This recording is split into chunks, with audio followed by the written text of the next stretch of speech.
the angle between a line and a plane. So just that, we're going to talk about the angle between a line and a plane. Most of the time we call this a projection. So they have the example here, the plane would be like the circular pot on the bottom, that's your plane, and your line would be this guy. So this would be my line, and that's the plane.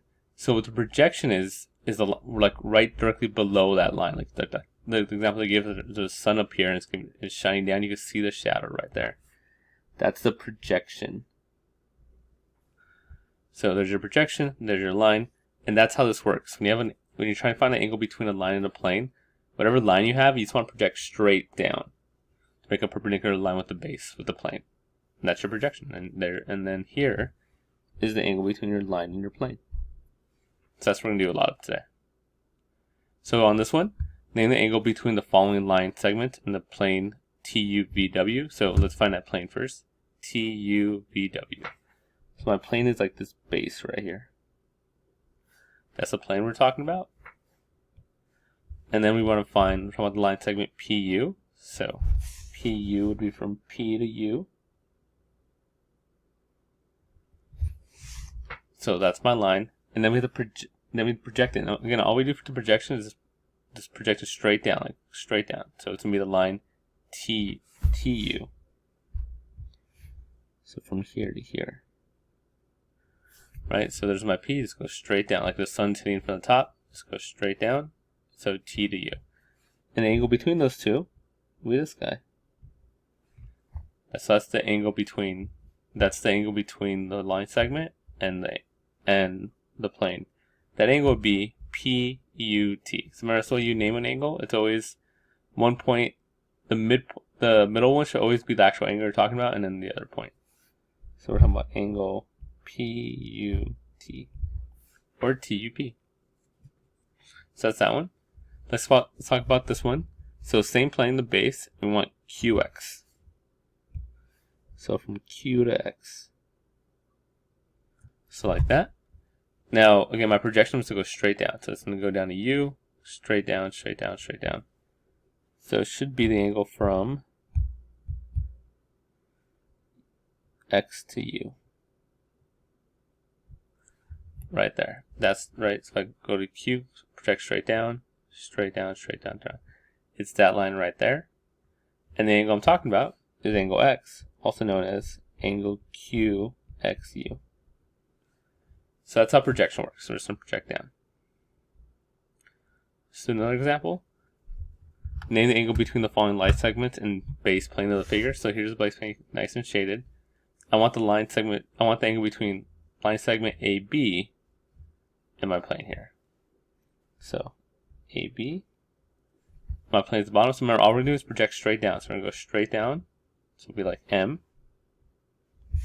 And all the way to A. Alright, so if we go straight down from B, we go to M. Straight down, straight down, straight down. So it's that part right there.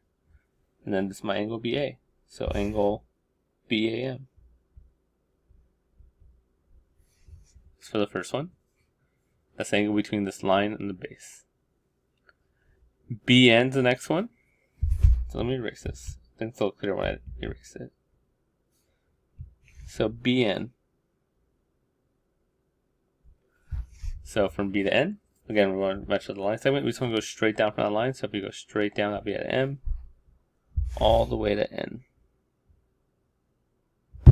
Alright, so this is going to be going straight down to M, straight down, straight down, straight down. And my angle is the one right here. So that would be BN. Like that. And the last one here, AE. So from A to E, wrong color, like that. So we're going from A to E. Again, all we want to do is go straight down. So E, if you go straight down, starts at N, and we have to go back to A. Right, so just project down, down, down, down, and there's my A. My angle would be the one right here. Should be angle EAN. Remember, you can also write an angle. I can also write it, looks like lean, but it's an angle. NAE. Same thing, right? The key thing is the middle term that lets you know where it should be. So NAE, same thing as EAN. Okay, let's actually do some calculations. Next one, diagram shows a cube with the side lengths at 12, so all the sides are 12. Keep that in mind. The midpoint GH, so GH, the M is the midpoint GH. So again, if the whole side is 12, that means each of these is 6. Okay. Find the angle between the following line segments and the base of the plane. So I actually want to find the angle. Over here, right, it says name the angle, so we just had to name it. Now we actually want to find it, so I should do some math now. So AH. So first let's draw it out. Probably erase most of this. AH. So from A all the way to H. Like that. Now again, we're projecting it. So right, we want the angle between the line and the plane being EFGH. So we're just going to project straight down.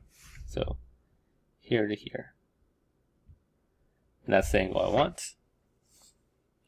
So again, we actually got to find that angle now. Now lucky for us, we can make a triangle out of it.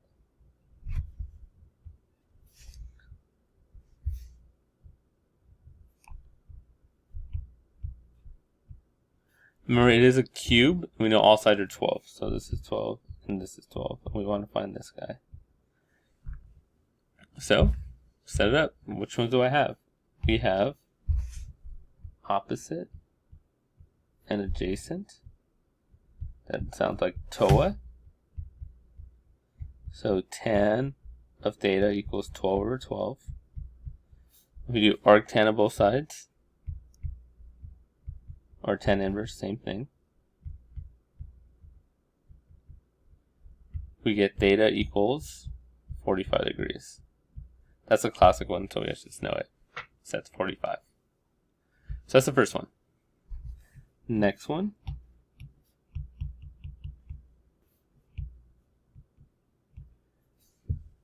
We want the line BM. So from B to M. Right there.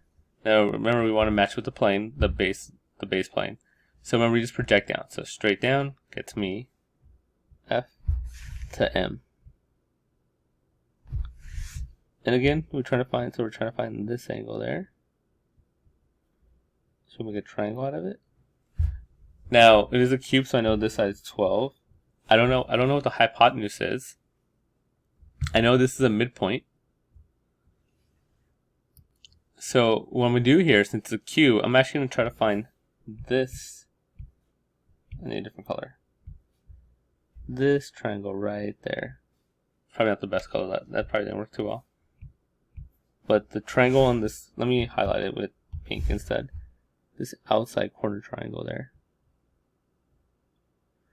And I'm going to use that triangle to figure out what the base here is. Now, remember, it is a cube, so this corner right there is right angle.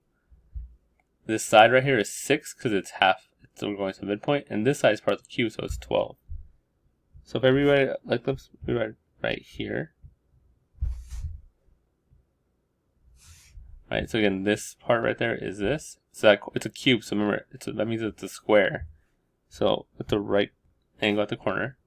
This length is 12 because it's the whole cube. This length is 6 because it's only half the cube. And we're trying to figure out what this length here is because that's going to give me the length down there. Now, it's a right triangle, and I have two sides, so I could do diagonal theorem. I mean, quadratic formula, I always say that. So we're going to go a squared plus b squared equals c squared. Now remember, a and b don't matter, it's all about c. C is the hypotenuse, so it's opposite the right angle. So I'm going to go c squared equals 12 squared plus 6 squared, 144 plus 36. So I get 180. So I have to use a calculator because I don't know what the square root of that is. So c is going to equal, let's see, 13.4, about, approximately, 13.4. So that's what this is. And more importantly, that's what this bottom part right here is, 13.4. So if we just look at that triangle right there, I'll draw in red, that's what it matches. It's an ugly triangle. Anyway, we're looking for this. I use data, so let's use alpha. Try to look for this guy right there. And now I know that my right angle is right here because that's the corner of a cube. So it's 12 and 13.4. And again, based on the ones I have, this is opposite, this is adjacent, and hypotenuse, which I don't need. So we have OA, so we're doing tan again. Tan of alpha equals 12 over 13.4. Tan inverse of both sides, or arctan of both sides, will get me, using my calculator, make sure in degrees. So second tan of 12 over 13.4. 41.8 degrees. And I think that's it.